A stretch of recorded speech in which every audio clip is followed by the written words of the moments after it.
दोस्तों, कलाम arts classes के YouTube channel में आपका स्वागत है। तो आज जो हम लोग जिस कहानी पर चर्चा करने जा रहे हैं, उस कहानी आप लोग जानते हैं कि आपकी पाठ्य पुस्तक का ये बहुत ही प्रसिद्ध कहानी है, उसने कहा था। तो ये जो उसने कहा था कहानी जो है, इस कहानी के लेखक है चंद्रधर शर्मा गुलेरी। उसने कहा था कहानी के लेखक कौन है? चंद्रधर शर्मा गुलेरी की एक कहानी है, उसने कहा था। और ये चंद्रधर शर्मा गुलेरी द्विवेदी युग के लेखक है। किस युग के लेखक है? चंद्रधर शर्मा गुलेरी द्विवेदी युग के लेखक है। और ये कहानी 1915 में सरस्वती पत्रिका में प्रकाशित हुई थी। उसने कहा था कहानी कब प्रकाशित हुआ? 1915 में सरस्वती पत्रिका पर। और ये प्रथम विश्व युद्ध की पृष्ठभूमि पर ये कहानी जो है आधारित है। अब आप देखिए चंद्रधर शर्मा गुलेरी, पहले लेखक का परिचय ले लेते हैं। चंद्रधर शर्मा गुलेरी का जन्म 7 जुलाई 1883 को जयपुर राजस्थान में हुआ। मृत्यु इनका हुआ था 12 सितंबर 1922 को।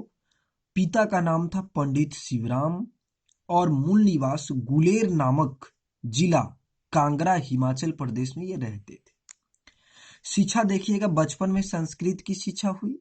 1899 में इलाहाबाद तथा कोलकाता विश्वविद्यालय से एंट्रेंस करके मैट्रिक और 1901 में कलकत्ता विश्वविद्यालय से इंटरमीडिएट किए।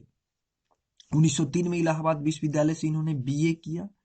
वृत्ति 1904 में देखिएगा तो जयपुर दरबार की ओर से खेतरी के नवाली के राजा जयसिंह के अभिभावक बनकर मेयो कॉलेज अजमेर आए। कौन? चंद्रधर शर्मा गुलेरी। और 1916 में संस्कृत विभाग में अध्यक्ष हुए। वहीं चंद्रधर शर्मा गुलेरी ने एक पत्रिका निकाला था, मासिक पत्रिका जयपुर से, समालोचक। समालोचक नामक पत्रिका चंद्रधर शर्मा गुलेरी ने कब निकाला? 1902 में। तो समालोचक नामक पत्रिका चंद्रधर शर्मा गुलेरी ने 1902 में जयपुर से निकाला। इन्होंने लगभग 3 कहानी लिखा और केवल 3 कहानी लिख करके ही चंद्रधर शर्मा गुलेरी बहुत प्रसिद्धि पाए। पहला कहानी है सुखमय जीवन, 1911 में आया। दूसरा बुद्धू का कांटा, ये भी 1911 में आया। और उसने कहा था कहानी 1915 में। और ये जो कहानी इनका था, उसने कहा था कहानी, ये अपने समय की सबसे ज्यादा प्रसिद्धि पाई। ये कहानी सबसे प्रसिद्ध कहानी था ये। प्रमुख निबंध कछुआ धर्म, चंद्रशेखर शर्मा गुलेरी निबंधकार भी थे। कछुआ धर्म, मुड़िस मोही कुठाब, पुरानी हिंदी, भारतवर्ष, डिंगल, संस्कृत की टिपरारी, देवानाम प्रिय, ये इनका निबंध है। अंग्रेजी निबंध देखिए, ए poem by Bhasa, a commentary on Vatsyayana Kamasutra, a the literary criticism, ये इनका अंग्रेजी निबंध है। अब कुछ महत्वपूर्ण बिंदु जो हमको याद करना है। चंद्रधर शर्मा गुलेरी 20वीं शताब्दी के प्रथम चरण में हिंदी गद्य साहित्य के एक प्रमुख लेखक थे। 20वीं शताब्दी के ये द्विवेदी युग के एक प्रमुख निबंधकार और बहुमान्य विद्वान थे। चंद्र शर्मा गुलेरी किस युग के थे? द्विवेदी युग के। आपके एग्जाम में कई बार पूछा जाता है। चंद्र शर्मा द्विवेदी युग के एक प्रमुख निबंधकार और बहुमान्य विद्वान थे। उसने कहा था कहानी प्रथम विश्व युद्ध की पृष्ठभूमि पर लिखा गया है। उसने कहा था कहानी कब लिखा गया? प्रथम विश्व युद्ध की पृष्ठभूमि पर। उसने कहा था कहानी 1915 में सरस्वती पत्रिका में प्रकाशित हुई। ये उसने कहा था कहानी कब प्रकाशित हुई? 1915 में। 1915 में ये उसने कहा था कहानी प्रकाशित हुई। और किस पत्रिका में? तो सरस्वती पत्रिका में। अब आप देखिए, उसने कहा था कहानी का मैं सारांश बताता हूँ। वैसे तो ये उसने कहा था कहानी 5 अंकों में बांटा गया है। इस कहानी में आप देखिएगा, इसका नायक रहता है लहना सिंह और इस कहानी की नायिका रहती है सूबेदारनी, है ना। बोधा सिंह, हजारा सिंह, वजीरा सिंह, ये सब इस कहानी में आते हैं एक एक करके। अब चलिए इसका मैं समरी बताता हूँ। उसने कहा था कहानी चंद्रधर शर्मा द्वारा लिखी प्रसिद्ध कहानी है। ये उसने कहा था कहानी। यह कहानी सरस्वती पत्रिका में 1915 में प्रकाशित हुई। लेखक ने इस कहानी में अदम्य साहस और पवित्र प्रेम को दिखाया है। ये कहानी पवित्र प्रेम का और अदम्य साहस का कहानी है। जब आप इस कहानी को पढ़िएगा तो इस कहानी में प्रेम की खातिर लहना सिंह इस कहानी का नायक अपना जान दे देता है। यह कहानी पंजाब के अमृतसर से प्रारंभ होता है। उसने कहा था कहानी कहां से प्रारंभ होता है? पंजाब के अमृतसर से। 12 वर्ष की आयु में लहना सिंह अपने मामा की यहाँ आया है। नायक का उम्र कितना वर्ष है? 12 वर्ष। और ये भी कहाँ आया है? पंजाब के अमृतसर में अपनी मामा के यहाँ।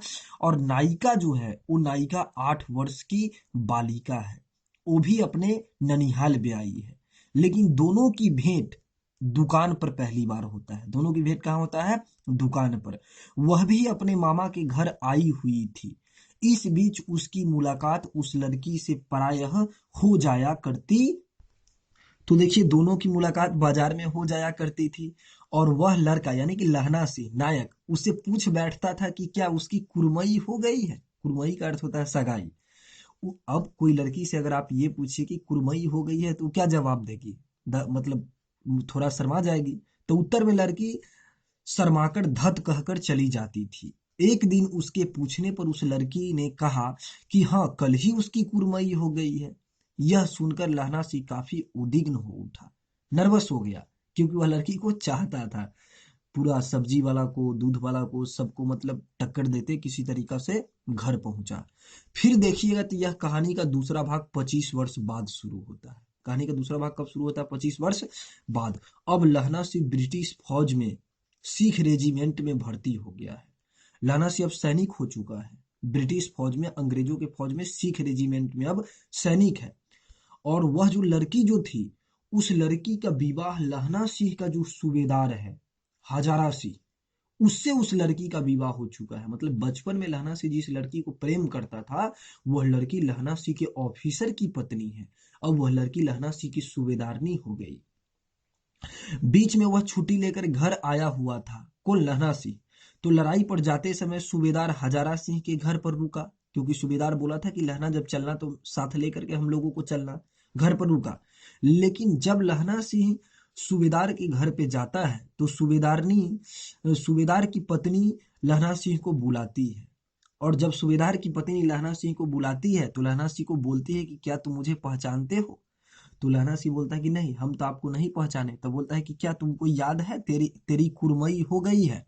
लहना सिंह को बचपन की वह बात याद आती है ना? लहना सिंह को जब बचपन की वह बात याद आती है, तब लहना सिंह जब बचपन की बात याद आती है तो लहना सिंह बोलता है कि हाँ हाँ, अब पहचान गए।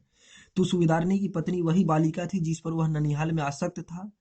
सूबेदार की पत्नी ने उससे आग्रह किया कि जिस प्रकार बचपन में उसने सूबेदारनी को एक तांगे से घायल होने से बचाया था, उसी प्रकार युद्ध में उसका पति और जो उसका पुत्र जो है बोधा सिंह, उसकी क्या करे? रक्षा करे।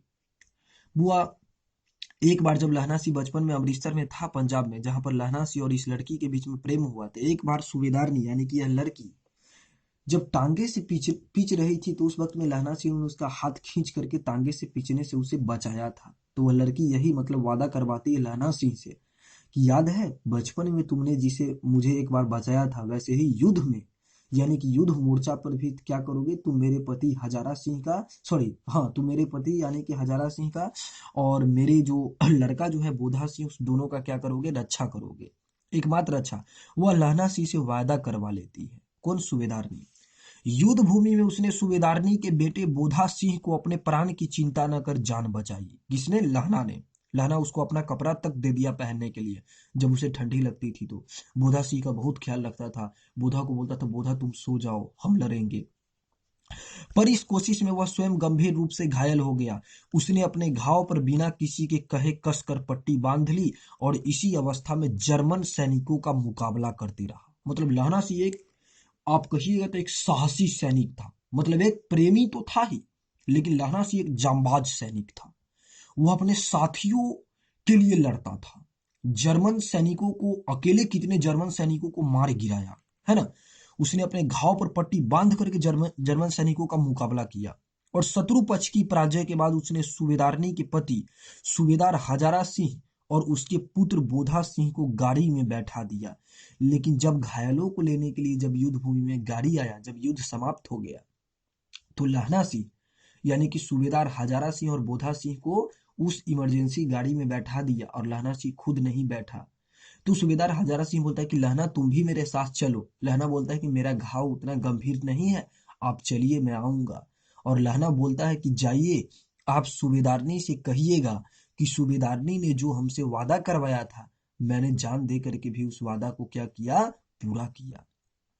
और चलते हुए कहा, सुनिए तो, सूबेदारनी को चिट्ठी लिखो तो मत्था टेकना, लिख देना, और जब घर जाओ तो कह देना कि मुझसे जो उसने कहा था वह मैंने कर दिया। वह लहना सी आत्मसंतोष से गर्वित था, क्योंकि उसने अपने वादा को पूरा किया।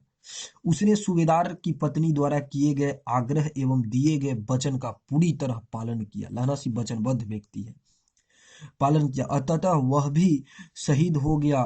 और गुलेरी जी ने इस कहानी का शीर्षक सर्वथा उपयुक्त एवं सार्थक दिया है, क्योंकि सूबेदार की पत्नी ने अपने पति और पुत्र की रक्षा करने के लिए जो उससे कहा था, लहना सिंह ने क्या किया, अपना जान दे करके भी उसे पूरा किया। तो उसने कहा था, कहानी देखिए, प्रश्न है कितने भागों में बांटा गया है, तो ये कहानी 5 भागों में बांटा गया है। पूरे कहानी के दूसरा, तीसरा, चौथा भाग में युद्ध का दृश्य है।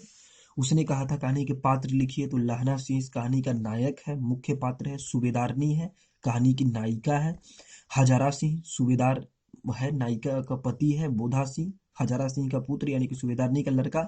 लपटन साहब सेना में एक उच्च अधिकारी है। वजीरा सिंह एक सैनिक।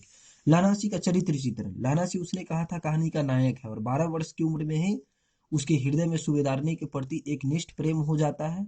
वह कर्तव्यनिष्ठ सैनिक है, अदम्य साहस है, उसमें काफी निष्ठा है, युद्ध भूमि में डटा रहता है, और एक वचनबद्ध व्यक्ति है, अपने वादा को पूरा करने वाला। कैसा वचनबद्ध व्यक्ति? सूबेदारनी से किया गया वादा वह अपना प्राण दे करके भी क्या करता है, पूरा करता है। तो दोस्तों, अगर आपको यह वीडियो अच्छी पूर्वक समझ में आई, यह कहानी समझ में आई, तो आप कमेंट में लिखिए, और इस वीडियो को अधिक से अधिक शेयर कीजिए, और जो मैं आपको पढ़ाता हूँ उसके बेस पे आप अपना कॉन्सेप्ट क्लियर कीजिए, और बुक को भी पढ़िए। जी धन्यवाद।